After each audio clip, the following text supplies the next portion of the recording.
Essa noite é uma noite especial, amados. É uma noite que a presença de Deus, ela vem sobre nós de uma forma poderosa. E a palavra que Deus me deu para trazer nesta noite é uma palavra que com certeza vai fazer a gente pensar, e nós vamos sair daqui hoje um pouco mais firmes na rocha e na presença de Deus. Glória a Deus. Primeiramente quero agradecer minha oportunidade, mais uma vez está sendo concedida para mim estar trazendo a palavra. É uma alegria muito grande. Quem sobe aqui nesse altar para ministrar sabe a importância e a responsabilidade que é transmitir a palavra de Deus aqui em cima do altar. Então fica aqui meu agradecimento aos nossos bispos, nosso pastor. Glória a Deus. Amados, abra comigo a tua Bíblia. Abra comigo a sua Bíblia aí no livro de Mateus, capítulo 26. Da glória. Versículos 14, 15 e 16. Mas antes da gente ler, enquanto a Gabi vai colocando ali, eu quero falar com vocês, amados. O tema desta mensagem é: tudo o que eu tenho é teu. Vamos falar todo mundo junto comigo? Vou contar até 3, você diz 1, 2, 3. Tudo o que eu tenho é teu. Ficou bonito, pode ser um pouco melhor. Vamos falar de novo? 1, 2, 3. Tudo que eu tenho é teu. Glória a Deus. Jesus, durante o seu ministério, amados, ele escolheu 12 discípulos. Quantos discípulos? 12. E esses discípulos, eles foram escolhidos porque eles tinham um propósito. Diga comigo, um propósito.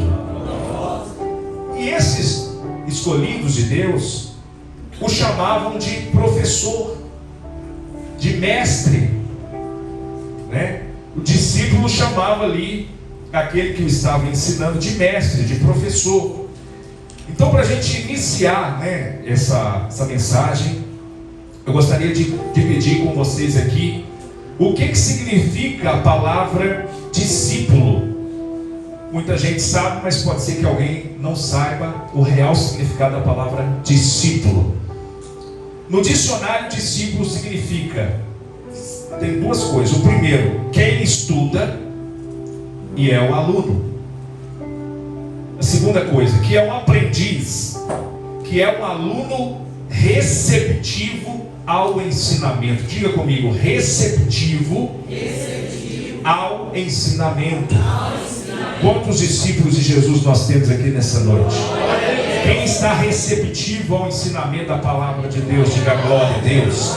Pois Deus, nessa noite, se você ainda não era, Deus vai fazer de você um grande discípulo para você cumprir o propósito de Deus nessa terra. Diga glória a Deus. Todo aluno busca ser aprovado, e no final, com uma prova, ele pode ser aprovado. Diga glória a Deus. Mas entre 12 discípulos de Jesus, tinha um que tinha sede de conhecimento. Sempre perguntava e questionava a Jesus. O nome dele era Judas. E esse Judas recebeu autoridade, assim como os outros 11 discípulos, para curar e expulsar os demônios. Diga comigo assim: Judas recebeu autoridade da parte de Jesus para expulsar demônios. Só que estes discípulos, além deles terem o seu chamado e terem ali o seu propósito estabelecido, porque estavam seguindo Jesus com um objetivo, que era transmitir para toda a terra o ensinamento de Cristo a respeito da salvação da humanidade, que Jesus viria e seria a porta que todos nós entraríamos por ela e seríamos salvos. Era esse o cerne de toda palavra liberada por Jesus e todo o entendimento ministrado através da morte e ressurreição de Cristo. Diga glória a Deus. Glória a Deus. Mas hoje eu quero falar de dois homens que tiveram um final, de certa forma, trágico na Bíblia, mas há uma grande diferença entre um e outro. O primeiro que eu já disse é Judas. Olha lá o que está escrito, olha.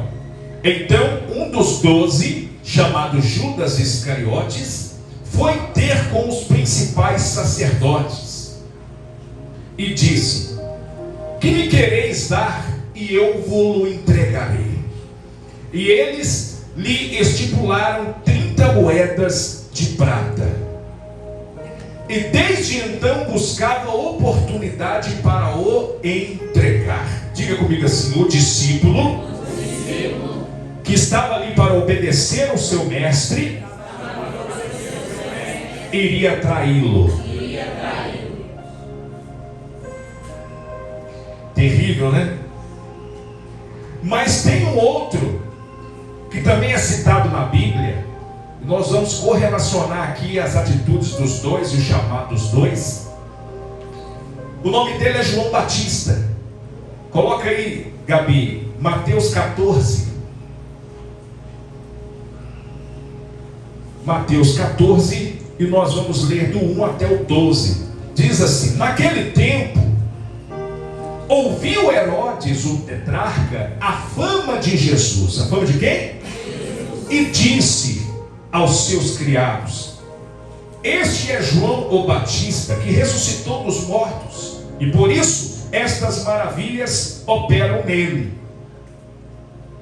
Porque Herodes tinha prendido João e tinha o amarrado e colocado no cárcere por causa de Herodias, mulher de seu irmão Filipe. Porque João lhe dissera: não te é lícito possuí-la. E querendo matá-lo, temia o povo, porque o povo o tinha como profeta. Porém, festejando o dia do seu aniversário, Herodes então viu ali a filha de Herodias dançando diante dele, agradou a Herodes. Herodes sentiu prazer ali em ver aquela moça dançando, e ela dançava ali toda, se insinuando ali, e ele gostou. E olha o que acontece. Por isso prometeu com juramento dar-lhe tudo o que pedisse. Tem uma tradução que diz: até a metade do trono eu te dou, pode pedir o que quiser. Olha o que ela pediu. E ela, instruída previamente por sua mãe, ela disse: dá-me aqui num prato a cabeça de João o Batista. Aquela cabeça de quem? De João o Batista. Por que chama-se João o Batista? Alguém sabe? Porque João, ele era conhecido por batizar as pessoas.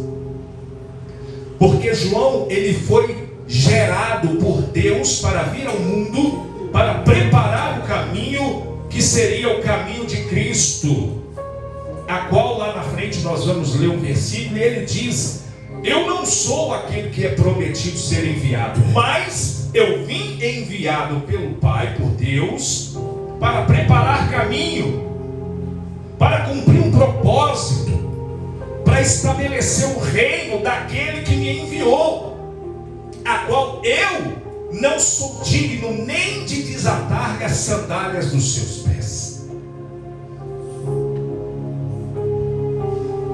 Então os dois foram chamados com propósito. Diga comigo: os dois foram chamados com propósito.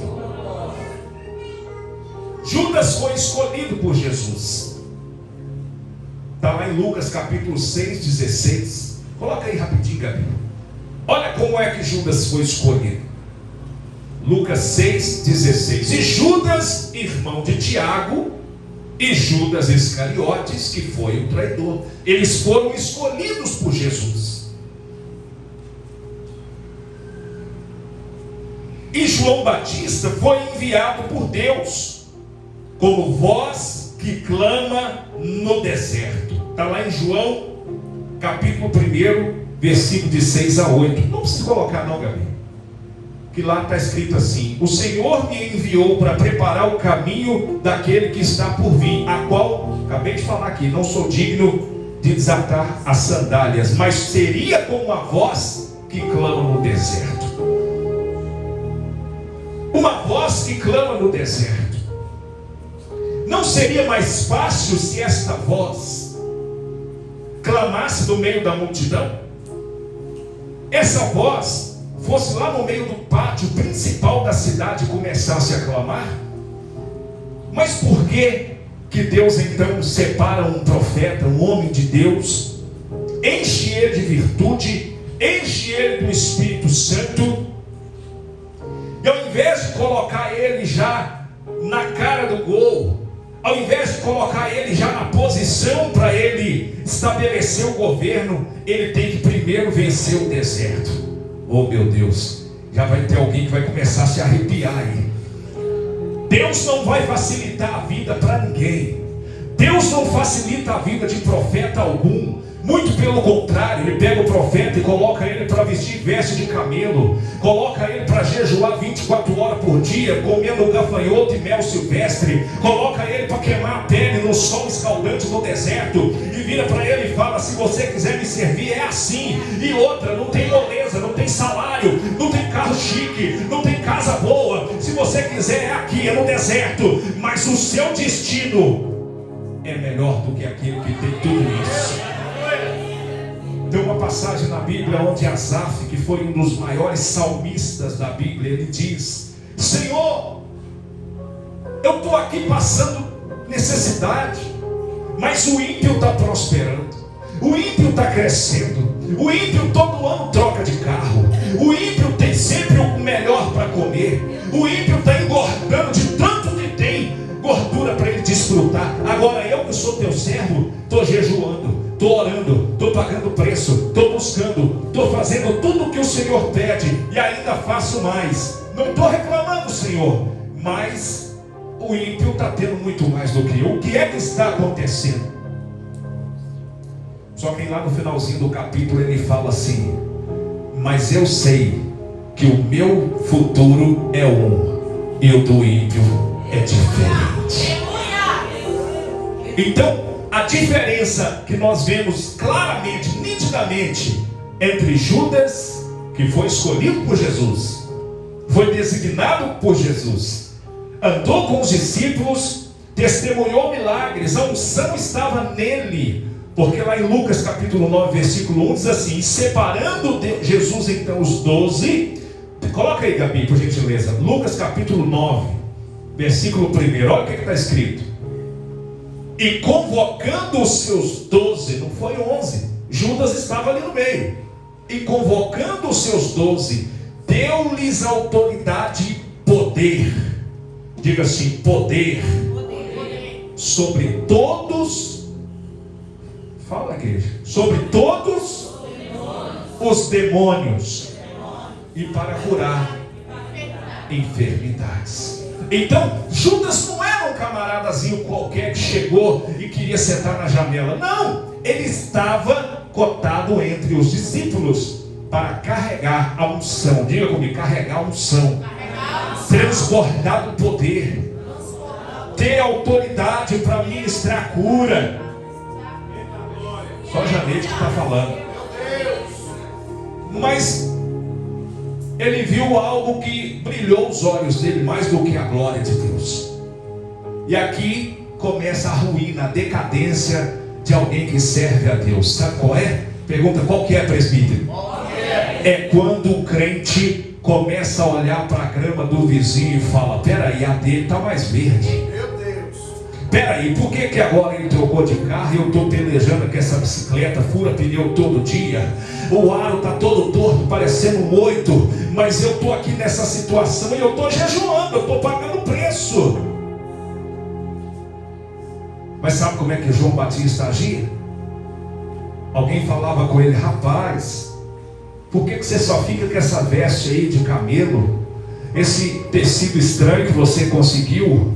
Ele falou: porque eu não preciso de mais nada para viver. O que eu preciso está aqui dentro. é a graça de Deus. Mas só que se você for falar isso para algumas pessoas, elas, além de não entender, ainda vão querer pregar contra você ainda. Ah, mas os tempos de hoje são diferentes. Os tempos de hoje são outros. Os tempos de hoje são outros. Mas a palavra de Deus diz lá em Apocalipse: mas aquele que perseverar até o fim, dar-lhe-ei que se assente comigo e coloque sobre a tua cabeça a coroa da justiça.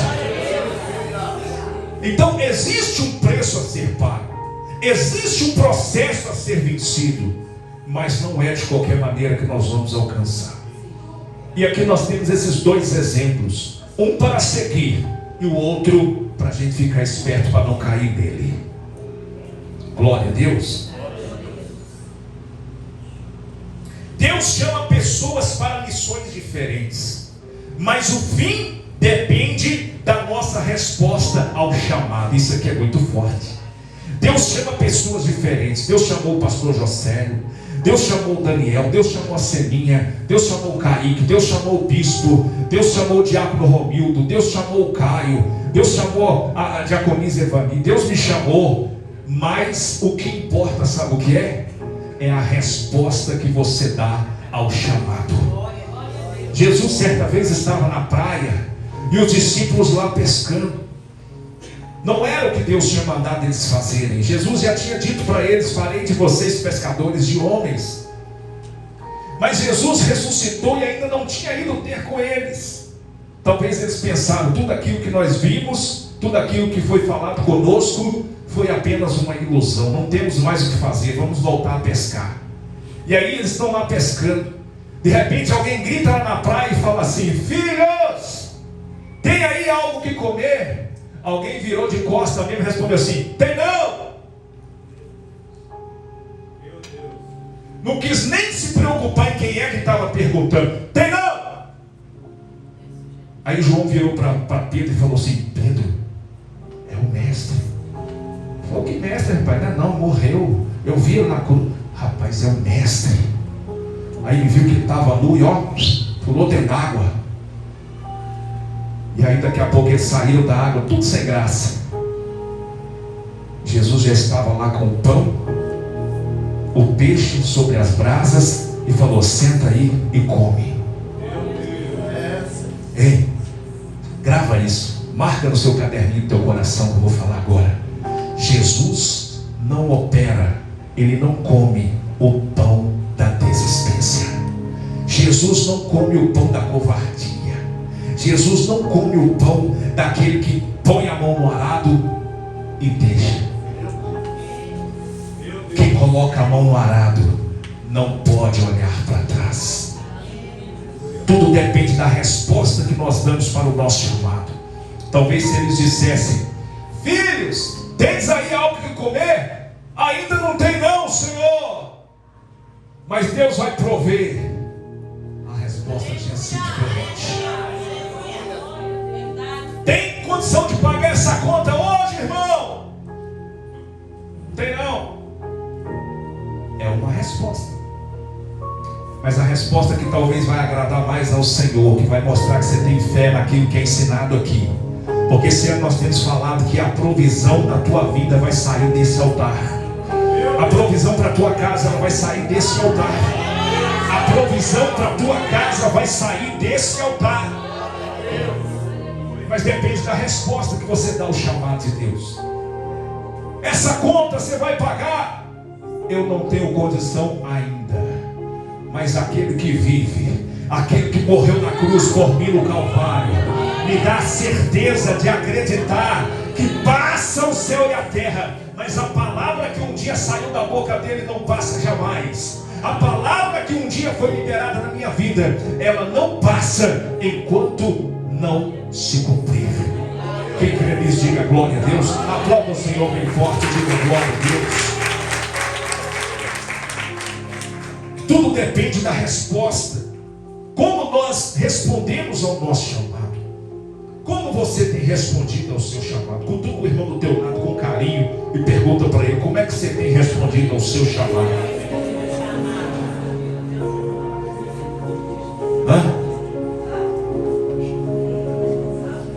Tem gente que fala assim: eu sou 3 pontinhos, né? Eu sou pastor, eu sou diácono, eu sou presbítero, eu sou evangelista, eu sou missionário. Tá? Como você tem respondido ao seu chamado? Meu Deus. A diferença entre João e Judas é que Judas andava com Jesus, mas o seu coração estava nas riquezas. Tem muita gente que está com Jesus, mas o coração está na foto que está no cartaz. Está com Jesus, mas o coração está no convite que alguém fez, chamou, vem pregar na minha igreja. Está andando com Jesus, mas o coração está: não, eu não posso ir hoje no evangelismo porque eu tenho que fazer um trabalho para a escola.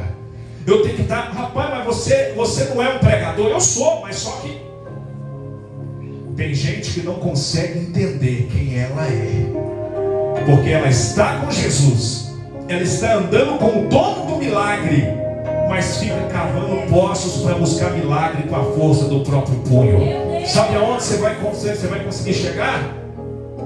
Irmão, papai mandou falar, eu vou ter que falar. Quem fica gastando a sua saúde, gastando a sua força com aquilo que Deus não mandou, o lugar mais próximo que você vai chegar é debaixo da terra.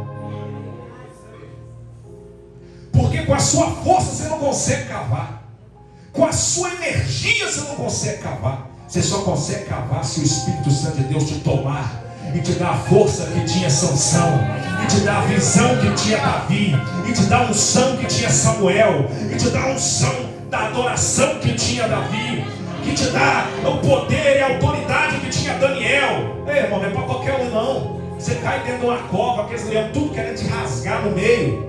Aí o leão olha e fala assim, um olha para o outro e fala assim: rapaz, esse lanchinho aí. Ele falou: você é doido, rapaz? O lanchinho, porque você não viu o tamanho do anjo com a espada? Não se mexe, não se mexe. E Daniel estava ali tranquilo. Tranquilo. Sabe por quê? Jó falou assim: tá tudo ruim, né? Doença, miséria, morte, destruição. Mas eu sei que o meu Redentor. Tá ruim, mas eu sei que o meu Redentor vive. Então tem diferença.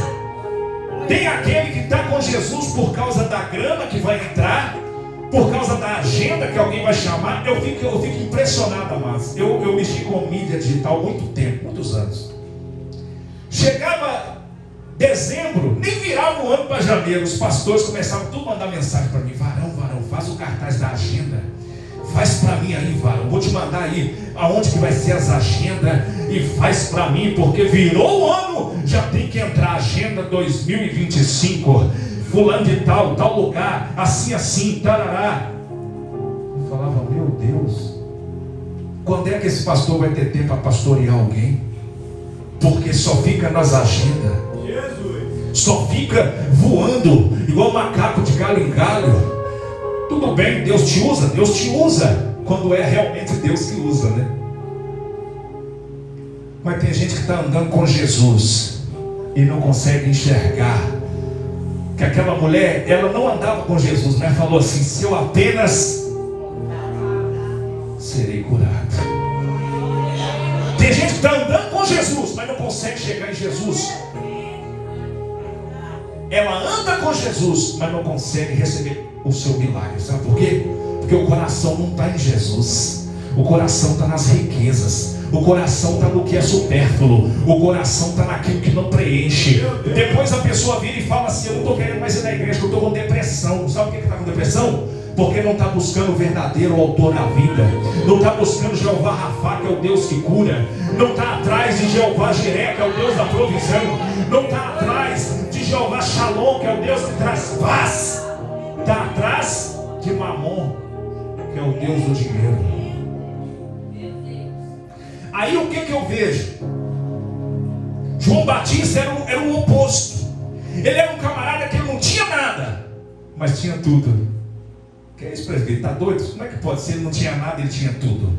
Ele não tinha nada nessa terra.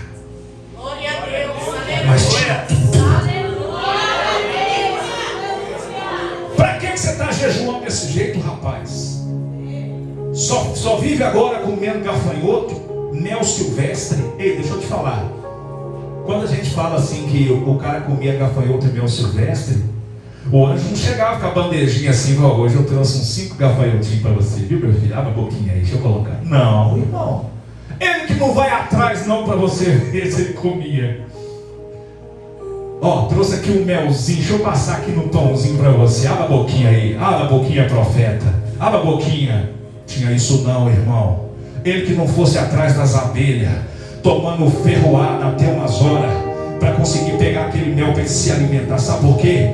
Porque quando você tem um chamado, você não olha o ferrão da abelha. Quando você tem chamado, você não olha a dificuldade que aquilo vem trazer para você, mas você olha lá na frente. Eu estou alimentando o meu espírito, meu corpo ele precisa apenas funcionar como ele precisa. Eu não preciso engordar, eu não preciso ter cabelo sedoso, bonito, eu não preciso ter pele macia. Eu preciso ter força para caminhar, eu preciso ter força para guerrear. Eu só preciso levantar de manhã e falar: eu vou entrar nessa guerra e Deus é comigo, porque Ele está no controle. Ele não tinha nada, ele era apenas uma voz que clamava no deserto. Só que deixa eu te falar uma coisa. Faz muita diferença como você se vê para Deus. Ele falava assim: eu sou apenas a voz que clama no deserto. Que eu diminua, que ele cresça. Eu não sou digno nem de desatar as sandálias. Só que a palavra de Deus vai dizer que quando Maria foi visitar Isabel,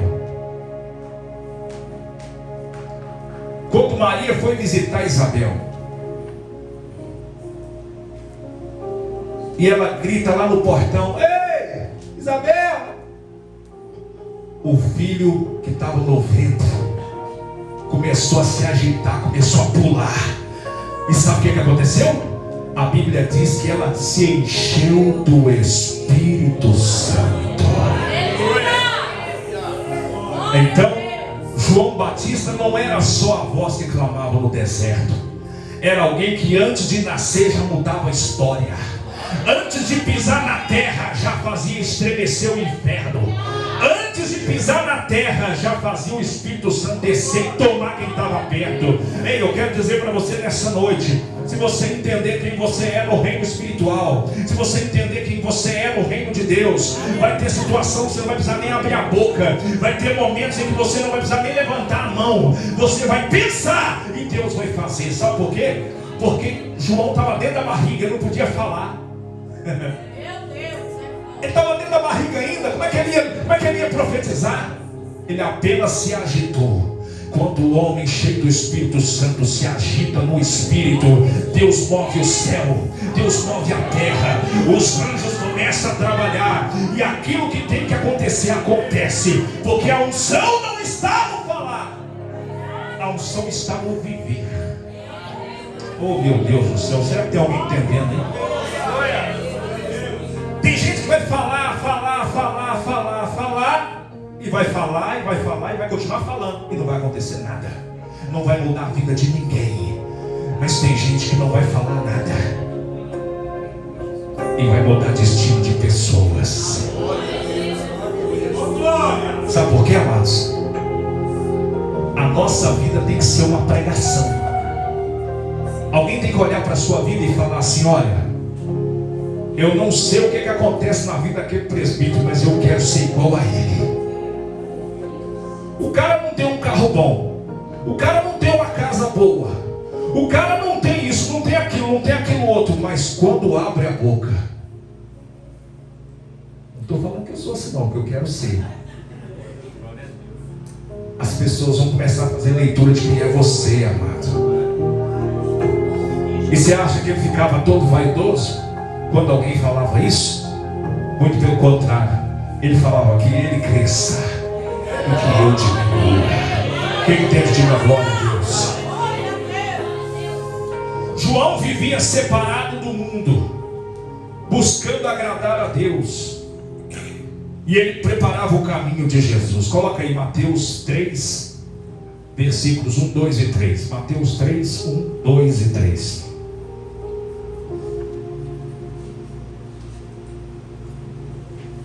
E naqueles dias apareceu João Batista pregando no deserto da Judeia e dizendo: arrependei-vos, porque está próximo o reino dos céus. Porque este é o anunciado pelo profeta Isaías, que disse: voz do que clama no deserto, preparai o caminho do Senhor, endireitai as suas veredas. Ei, aqui ele entendeu quem ele era. Isso aqui é muito forte para eu falar agora, irmão. Se segura aí. Ele estava lendo Isaías e ele falou: aqui ele está falando de mim. Meu Deus. Alguém já está começando a entender aí. A Bíblia, ela não se revela a você. Vou falar, hein? A Bíblia te revela a você. A Bíblia, ela não se revela, ela te revela. A Bíblia olha para você e fala assim: você está pecado, você tem pecado. A Bíblia olha para você e fala assim: você está fornicando. A Bíblia olha para você e fala: você está roubando. A Bíblia olha para você e fala: você não está cumprindo o propósito. Ele olhou para a Bíblia e estava escrito lá: porque este é o anunciado. Este está falando dele. Este é o anunciado pelo profeta Isaías, voz do que clama no deserto: preparai, preparai, preparai, preparai, preparai, preparai o caminho do Senhor. Aqui pega. Ele está falando para o povo: preparai, que ele ia preparar. Endireitai as suas veredas. Está falando dele. Endireitai, porque o profeta está falando para ele. O que a palavra de Deus está dizendo para nós? Nós temos uma missão, irmão: preparar o caminho. Mas para isso temos que endireitar as nossas veredas.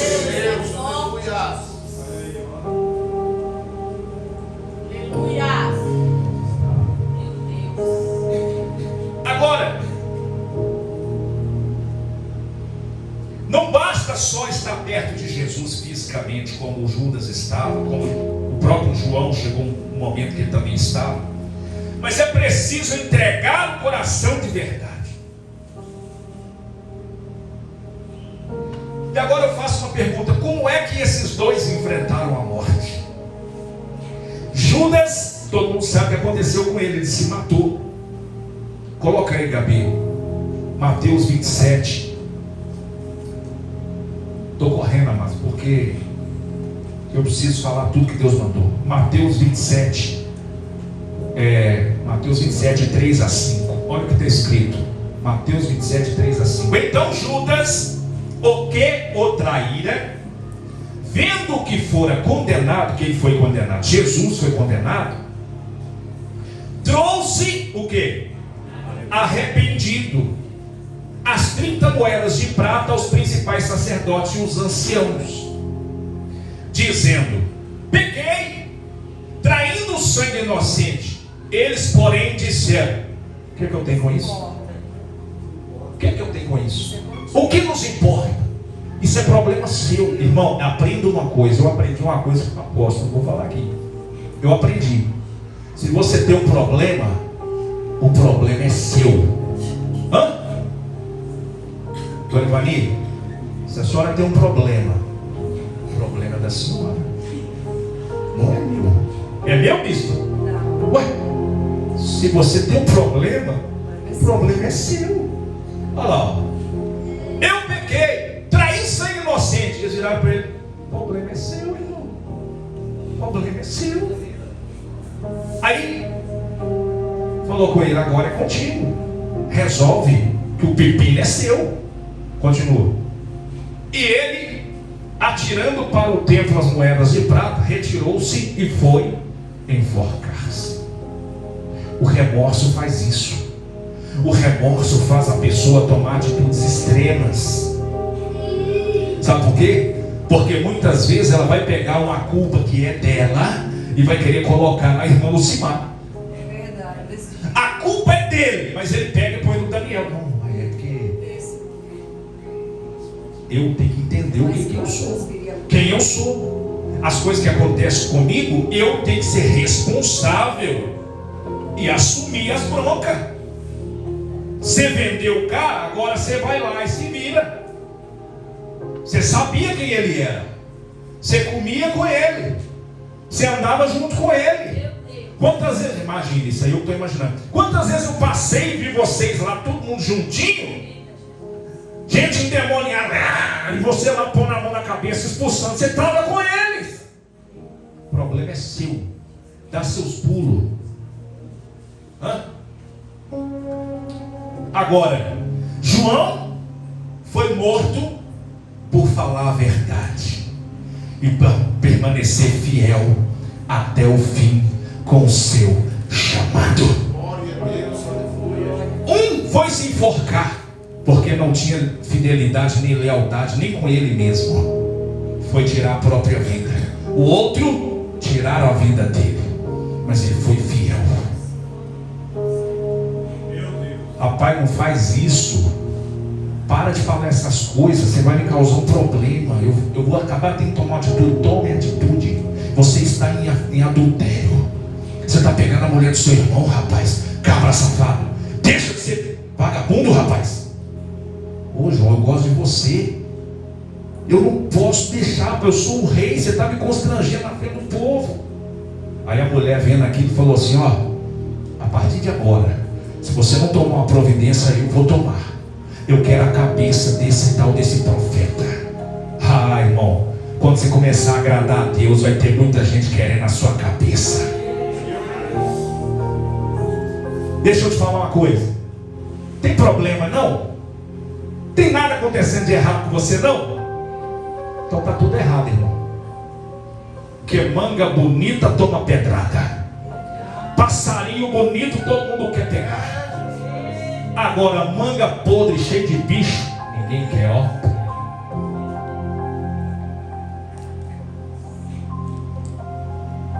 João Batista era uma manga linda, mas Judas não era não.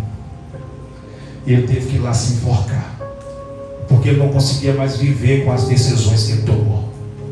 Tem muita gente nos dias de hoje assim, toma decisão, mas depois não consegue arcar com aquilo que ela decidiu.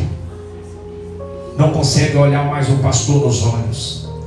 Então vou ter que sair da igreja porque eu não consigo encarar o pastor. Não, pastor não, irmão. É você mesmo. É olhar no espelho e falar assim: eu preciso de mudar de vida. Eu preciso de mudar a minha história.